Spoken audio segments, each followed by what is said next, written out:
जय जगन्नाथ। आज गोटे अनुभव सेयार कर बहुत कम आसो दुख समय भांगी न पड़िक उपयुक्त समय आसा पर्यंत अपेक्षा करने दरकार। कहीं जानते दुनियार नीति नियम अच्छी कहीं रातिर अंधकार पर सुंदर पद्म फूलटे फुटी था। बुझिपारे तो जब बुझीपारे तो लाइक करेंगे, चैनल को नुआ आसते सब्सक्राइब करी सांग मान संगे शेयर कर दिंतु। भल लगुच जदि करंतु नहीं डिसलाइक करी आपण मैंने जापर। जय जगन्नाथ। हारिबु जदि कांदिबु नाही, जीतिले हसिबु नाही।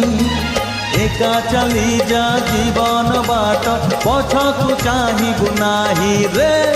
एका चली जा जीवन बाट पछकु चाहिबु नाही।